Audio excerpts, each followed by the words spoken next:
The smell of charcoal and seasoned meat drifted lazily through the afternoon air, curling over fences and settling in neat suburban backyards. It was the kind of Saturday that begged for good food, easy music, and laughter spilling from lawn chairs. For most of the neighborhood, that was exactly what it meant. But for one particular woman across the street, it was something else entirely. The homeowner, Mark, had always taken pride in his barbecues. He wasn't the loudest, nor did he have a constant stream of guests like some others. His gatherings were simple: a few friends, a modest speaker for background tunes, and the comforting crackle of grilling ribs and burgers. But every time he fired up that grill, he could feel the eyes from across the street, sharp, judgmental, and unblinking. That was Karen. Everyone knew her, even those who tried not to. She was the self-appointed guardian of the Homeowners Association's community standards, though she didn't hold any official position anymore. Her reign as HOA secretary had ended years ago after too many complaints about her aggressive enforcement style, but that hadn't stopped her from patrolling the neighborhood with the same vigor. At first, her interference had been harmless enough. She would march over, clipboard in hand, pretending to casually inspect lawns or trash bins, always lingering just a little too long by Mark's fence. Sometimes she'd make comments about the smell of smoke, traveling too far, or suggest that his music was at odds with the quiet suburban character of the block. Mark ignored her, laughing it off as just another quirk of neighborhood life, but that changed when she started calling the cops. The first time it was almost funny. 2 officers had shown up, clearly embarrassed, apologizing for the disturbance. They mentioned an anonymous report about excessive noise and public disturbance, which upon inspection turned out to be nothing more than 6 people chatting over grilled chicken. They smiled, grabbed a soda, and left within minutes. The second time wasn't as amusing. It was later in the evening, a small gathering with family, when the flashing lights returned. This time Karen stood at her window, curtain pulled back just enough for everyone to see her silhouette, watching. The officers didn't bother staying long, but the message was clear. She wasn't going to stop. Each report, each unnecessary police visit, carried a quiet humiliation. Mark's friends joked about it at first, calling it Karen's Grill Patrol. But beneath the laughter, frustration simmered. He had every right to enjoy his property. He paid his dues, maintained his home, and followed every HOA rule, even the unwritten ones Karen seemed to invent. By the third visit, Mark was no longer laughing. The officers were polite as always, but their tone had shifted, weariness creeping into their voices. They knew the situation by now, and while they couldn't say it outright, it was obvious that the repeated complaints were becoming a nuisance for them too. One of them, a tall man with a calm expression, mentioned quietly that the department had received multiple Karen calls from this address before: false alarms, overreactions, and petty disputes dressed up as emergencies. That comment planted a seed in Mark's mind. If she wanted to weaponize authority against him, perhaps it was time to flip the script. He wouldn't retaliate with anger or more complaints. Instead, he would make a statement, one that couldn't be mistaken, misreported, or ignored. He began planning his next barbecue, but this one wouldn't be just another cookout. He made a list, not just of friends, but of people who mattered: the fire chief, a few community officers, the local police chief himself. He'd met some of them before at town events and charity drives, and he knew how to reach them. A simple, friendly invitation. Good food, good company, nothing fancy. Come hungry. Over the next few days, he prepared meticulously. The grill was polished until it gleamed, the lawn mowed with precision, and a new canopy erected over the picnic tables. He stocked up on food and refreshments, making sure there was something for everyone, even options for the officers who might stop by on duty. Across the street, Karen watched. The deliveries, the setup, the growing buzz. All of it made her uneasy. She stood at her window longer than usual, muttering to herself, her phone always within reach. She didn't know what Mark was planning, but she was determined to find out, and to stop it if necessary. The day before the barbecue, she sent out a string of emails to the HOA board. warning about another disruptive gathering in violation of noise and occupancy limits. She copied local code enforcement, too, just to be safe. But nothing would stop what was coming.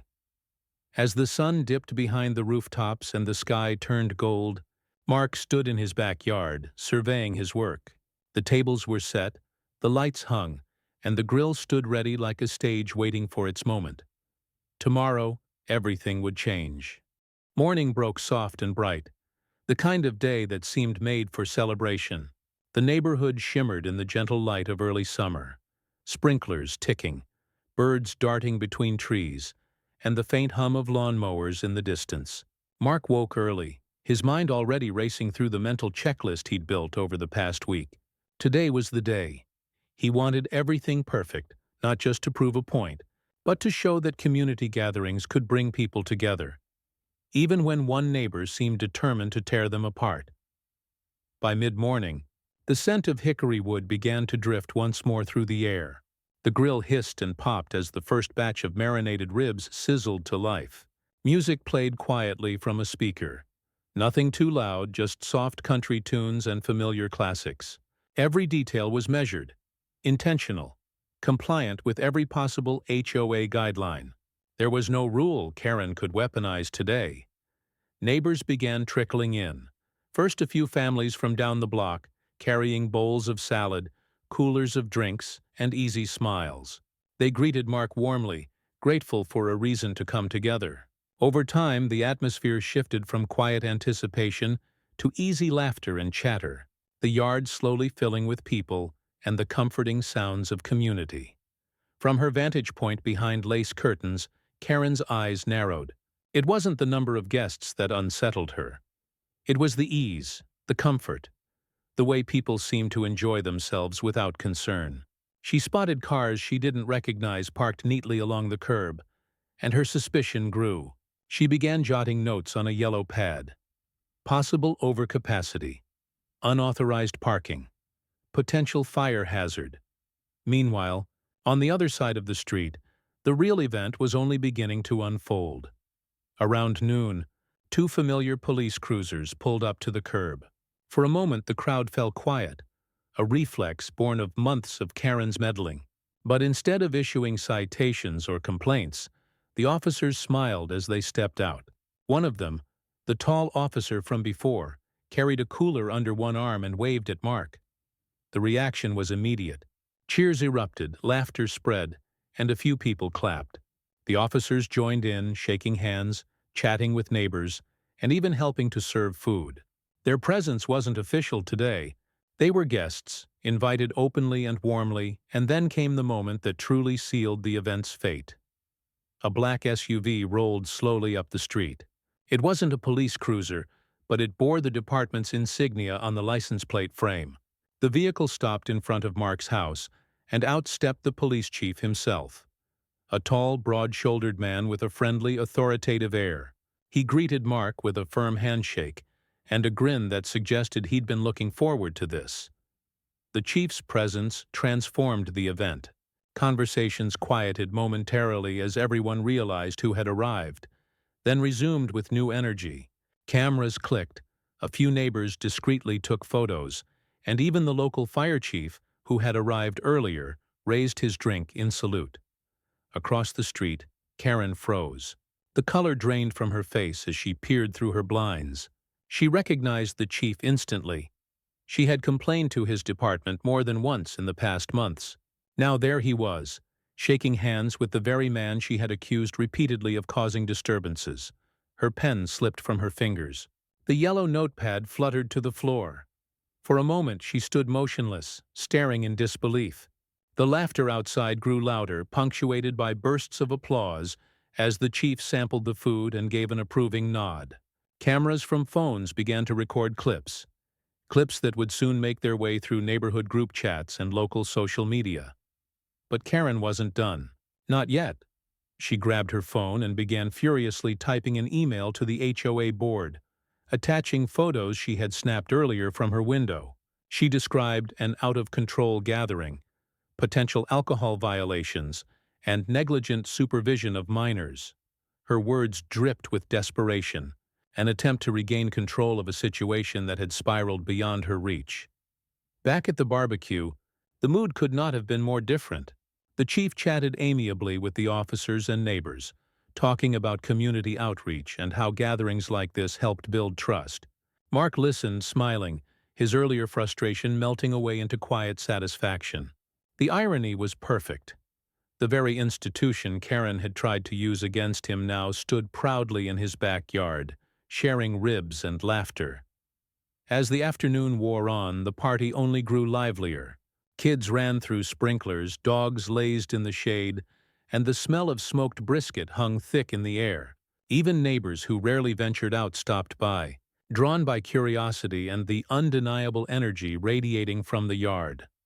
By the time the sun began to set, the street looked transformed, a scene of harmony, laughter, and connection. For the first time in months, the neighborhood felt alive again. But across the street, behind tightly shut curtains, resentment burned. Karen's sense of order, her carefully curated control, had been publicly dismantled.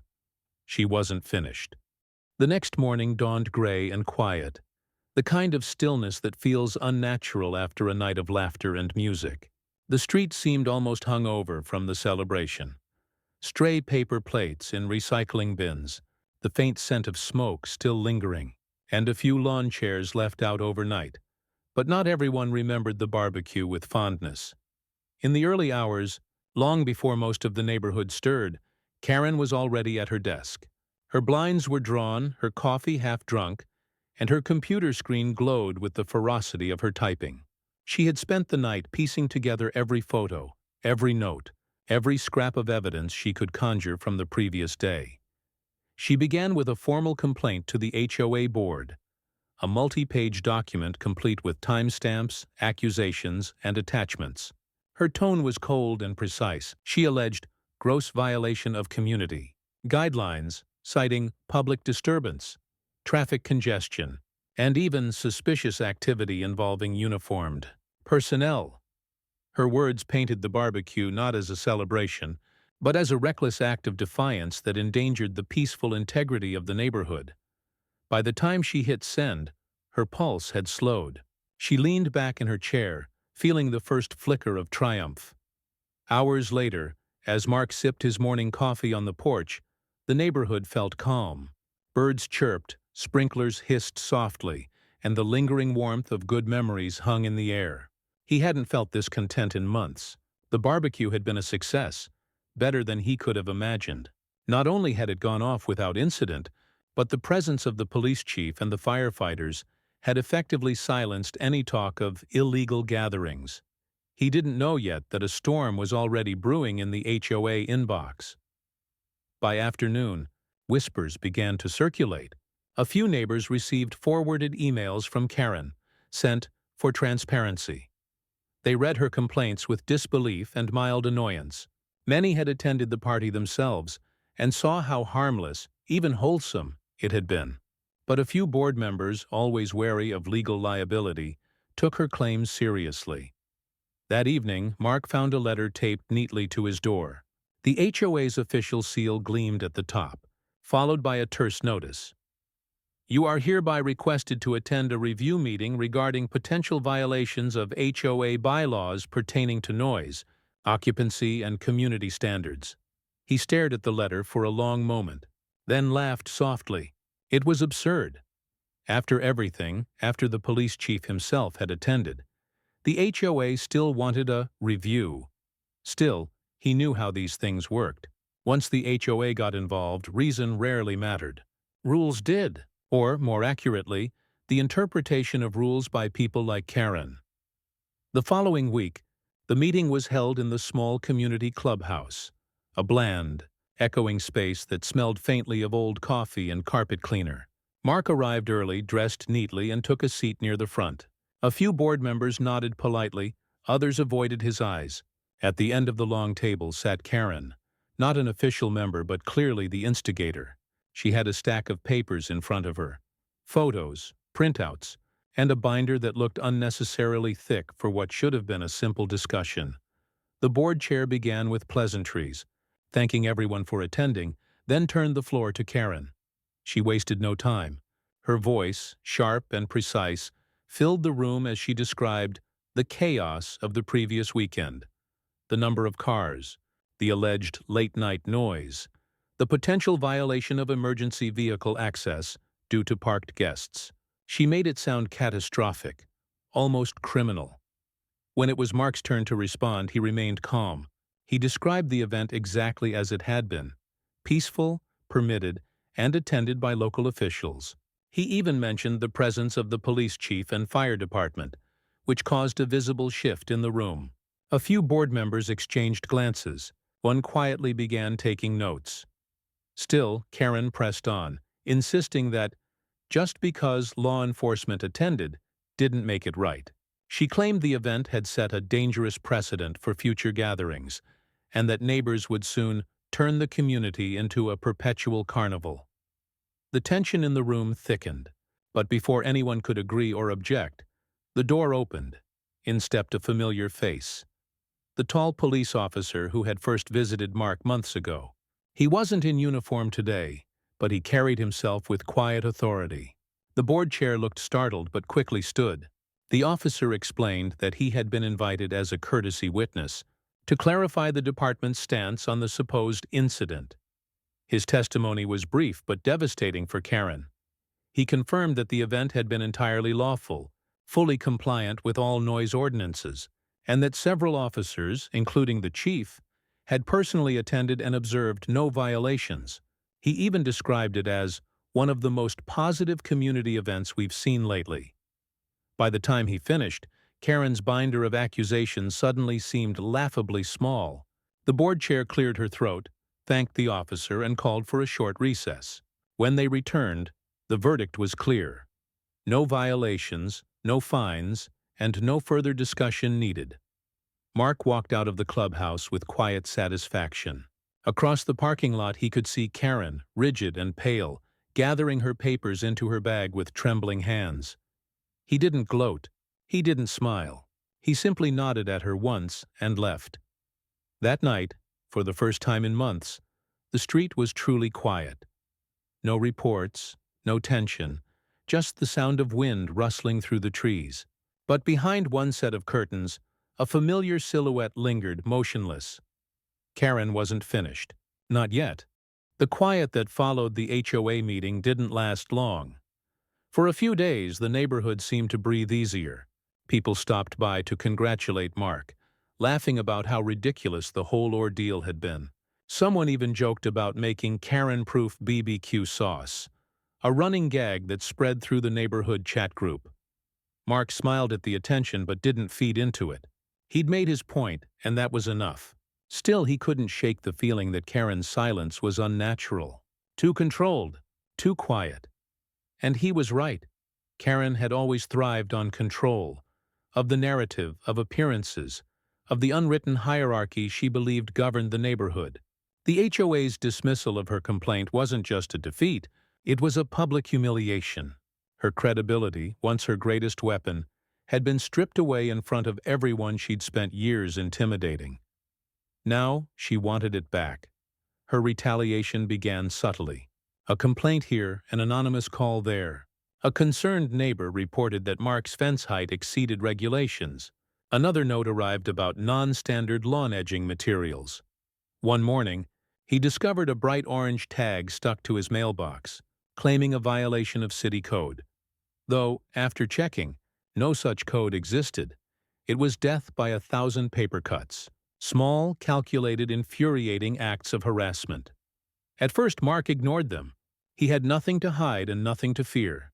But as weeks passed, the pattern became undeniable. Packages went missing. His garbage cans were mysteriously overturned the night before collection.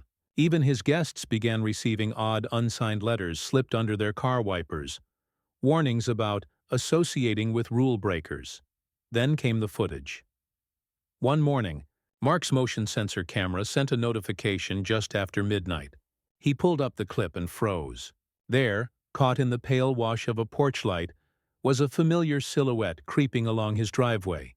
Karen, clipboard in hand. She peered into his recycling bin, scribbled something down, then snapped a photo of his yard before hurrying away. It would have been almost comical if it weren't so invasive. Mark forwarded the footage to the HOA and local authorities, hoping that would be the end of it. The HOA sent back a polite, non-committal response. "We appreciate your concerns and will remind all members to respect property boundaries." Nothing more. The police logged the report but could do little beyond a warning. Still, Karen persisted. Each morning she walked her dog, a small, perpetually yapping terrier, in slow circles past Mark's house. She would stop at the edge of his lawn, pretending to adjust the leash, her eyes darting across his yard as if searching for faults. Occasionally she'd pull out her phone and snap photos. One day, as Mark stood on his porch drinking coffee, their eyes met across the hedge. For a moment she didn't move. Then, almost imperceptibly, she smiled. Not a friendly smile, but a smug, satisfied one. It was the look of someone who believed the battle was far from over. Soon after, strange rumors began circulating through the neighborhood, whispered suggestions that Mark was using his BBQs for profit, charging for food, running an unlicensed catering business. Someone claimed he'd installed illegal outdoor lighting, another that he'd received special treatment from the police because of political connections. It was absurd, but in the world of HOA politics and suburban gossip, absurdity didn't matter. Repetition did. And Karen was relentless. The tension in the neighborhood grew thick enough to feel.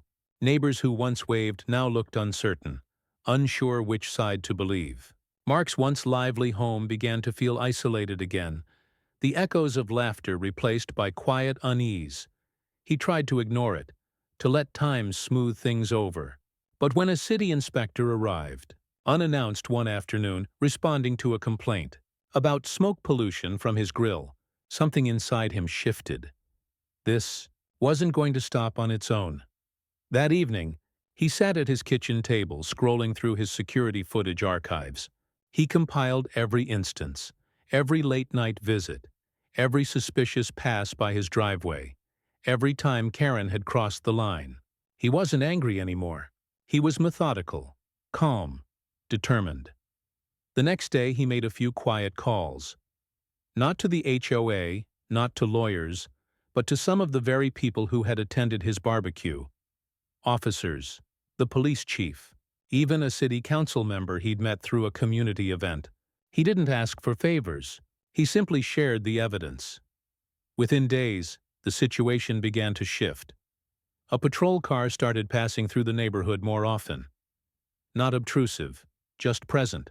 A gentle reminder that someone was watching. Karen noticed. She slowed her walks, kept her blinds drawn more tightly, and stopped leaving notes on mailboxes.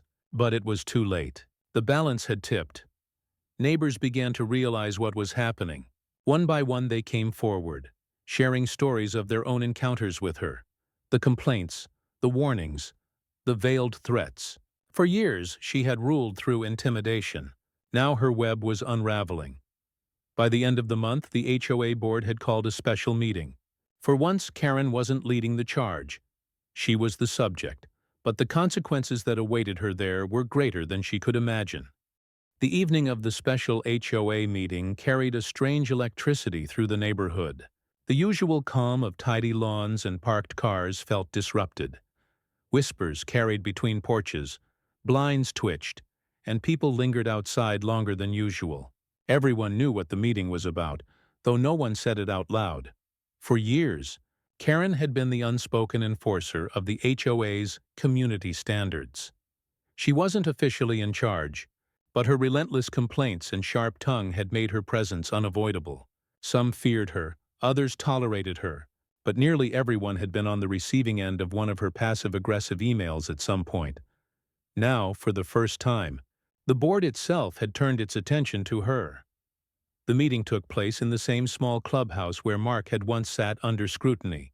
The atmosphere this time was different, heavier, more uncertain.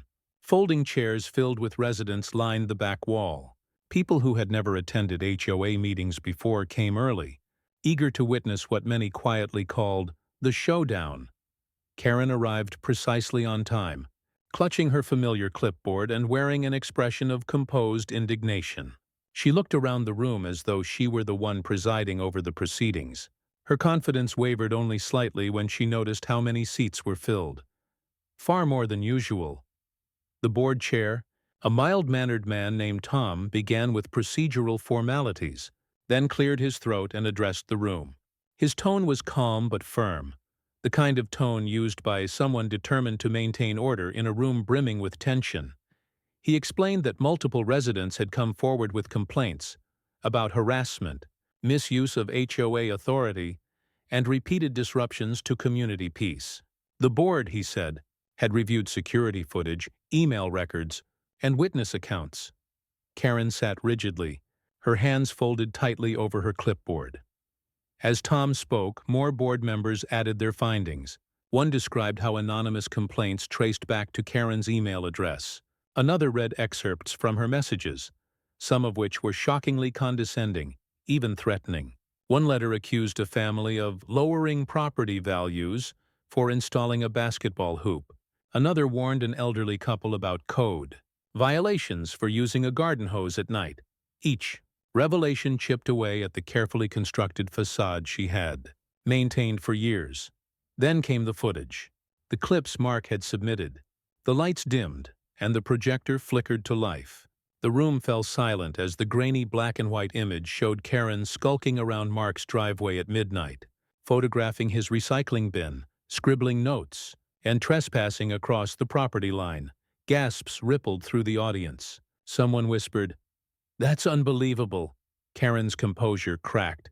Her face flushed deep red as she shifted uncomfortably in her chair. She tried to interject, claiming it was all taken out of context, that she was simply documenting violations for community safety. But her words fell flat. When the lights came back on, the board chair's expression was grave. He explained that her actions were not only unethical, but potentially unlawful. The HOA had consulted with legal counsel and determined that she had overstepped her authority, violated privacy boundaries, and misrepresented herself as an acting member of the HOA when she had no such standing. He read from a prepared statement. Effective immediately, Karen Thompson is hereby prohibited from filing or issuing any complaints, notices, or correspondence on behalf of the HOA.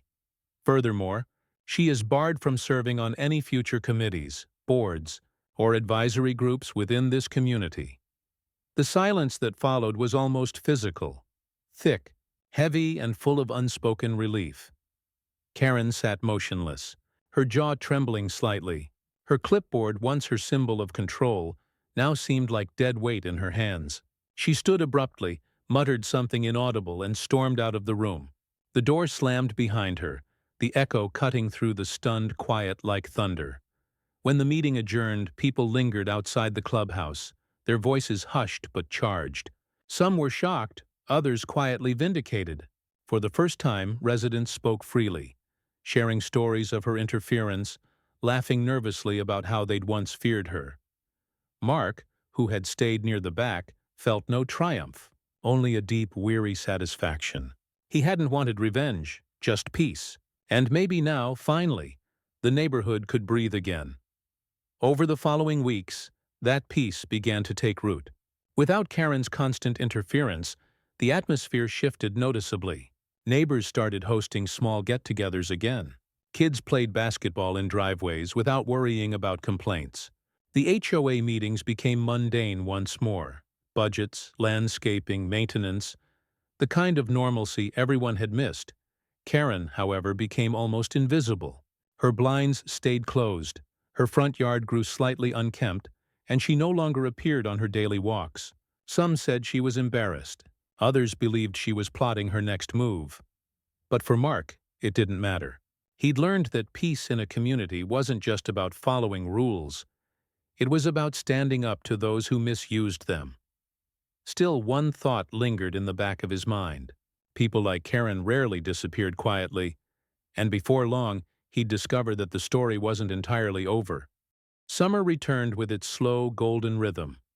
Long evenings, the scent of fresh-cut grass, and the comforting sound of sprinklers in the distance.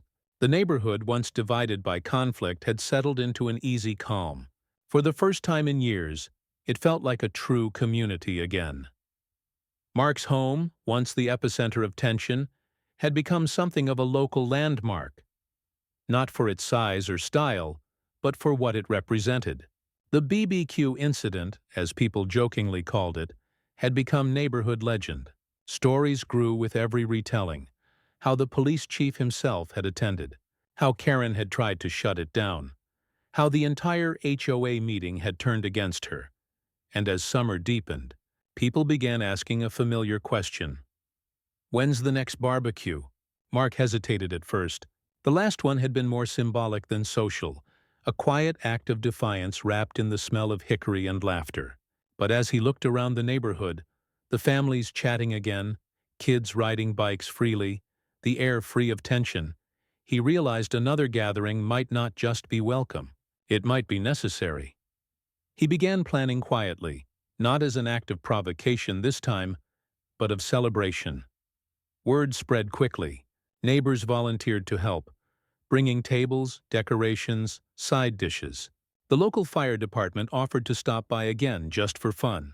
Even the police chief, when he heard, promised to drop in if his schedule allowed. The tone was completely different now. Not rebellion, not resistance, just unity. The day arrived bright and warm, a perfect Saturday. Mark's backyard once again came alive with color and laughter. Grills hissed, kids chased bubbles across the grass, and music drifted easily through the air. It felt like the neighborhood had reclaimed something it had lost long before Karen's crusade: simple joy. But across the street, the familiar curtains remained drawn. No one had seen much of Karen since the HOA hearing. A few neighbors mentioned catching glimpses of her at odd hours, watering her plants in the dark, collecting her mail long after dusk, but she hadn't spoken to anyone. Her isolation seemed self-imposed, a retreat from the world she had once tried so hard to control. Mark didn't hold resentment toward her anymore. In a strange way, he even felt a trace of pity. Control had been her armor, and when it was stripped away, all that remained was someone who didn't know how to exist without it. As the afternoon wore on, the laughter grew louder, the food more plentiful, and the sun dipped lower toward the horizon. A few people joked that the party needed an official name, something fitting for what had started as neighborhood chaos and ended as community renewal. Someone suggested the Peace Grill. Another said Operation Smoke and Mirrors. Eventually, they settled on the legendary BBQ, and then something unexpected happened. As the first stars began to appear, movement stirred across the street. The curtains in Karen's front window fluttered, then parted. For a moment her pale face appeared, uncertain, hesitant, almost vulnerable. The laughter continued, soft and distant, carried on the evening breeze. Mark caught sight of her and hesitated. For a few seconds they simply looked at each other across the street. Not as enemies, not as rivals, but as neighbors. Then, slowly, he lifted a plate from the table, a generous serving of ribs and cornbread, and walked across the street. Conversations hushed behind him as people watched, uncertain what would happen. Karen opened her door just as he reached her porch. Her eyes were cautious, her expression unreadable. She said nothing. Mark didn't speak either. He simply held out the plate, a quiet gesture of goodwill, or maybe closure. For a long moment she didn't move. Then, to everyone's surprise, she accepted it. No words, no apologies, no explanations. Just a small, silent nod before she closed the door again. Mark stood there for a moment, the faint sounds of music drifting behind him. Then he turned and walked back across the street. When he returned to the yard, the mood had shifted slightly. Not solemn, but thoughtful. Someone began clapping softly, then others joined in. It wasn't applause for drama or spectacle, but for peace. Real peace. As the night deepened, lanterns flickered, stories flowed, and laughter returned. The police chief did show up after all, shaking his head in disbelief at how far the neighborhood had come. The evening stretched late into the night, every moment a quiet victory over pettiness and division. Across the street, behind her closed curtains, Karen sat at her kitchen table. The plate of food rested untouched in front of her, the smell of barbecue filling her home. She stared at it for a long while, her expression unreadable, part regret, part longing, part reflection.